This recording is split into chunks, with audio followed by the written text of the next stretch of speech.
I was 14 years old, hanging out with my friend Jesse, who was also 14. We were in the living room playing Call of Duty. His parents weren't home for the night, so we were being as loud as we wanted.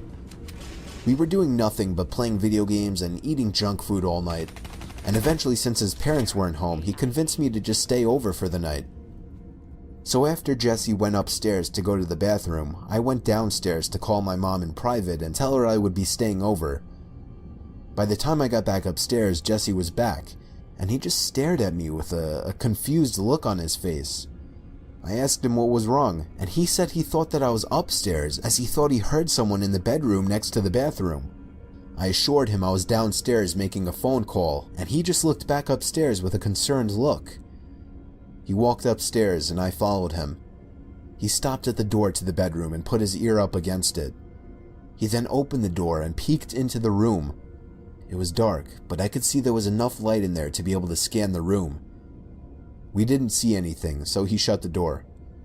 I told him he was being paranoid as we went back downstairs to play more video games. We turned the volume back up loud and resumed playing. After the match ended, the loading screen came up, along with the silence that usually accompanies loading screens. That's when me and Jesse both looked at each other. Jesse hit the mute button as we listened to what we were sure was somebody grunting from upstairs in that bedroom. But soon after the silence from the television, there was silence from upstairs as well. Jesse whispered to me that someone is hiding up there. They must have stopped making the noise as soon as there was silence down here. Jesse whispered to me that we need to leave through the back door right now as it was much quieter than the front door. I agreed, and we headed outside to the back door. As soon as we were outside, Jesse got on the phone with the police as I looked up to the bedroom window. For some stupid reason, I turned on the flashlight on my phone and aimed it up to the window. About 3 seconds later, my heart dropped as someone stepped into view from behind the glass, but only for a brief moment.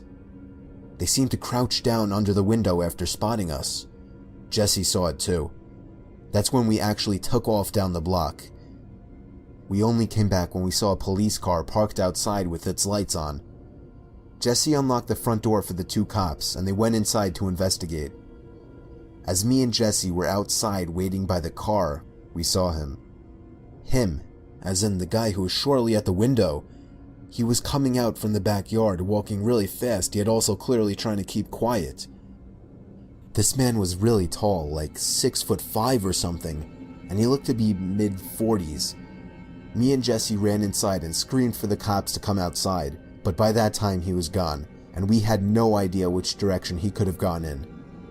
Inside of the bedroom that the man was in, a giant clothes bag had been pulled out from under the bed with certain articles of clothing obviously missing.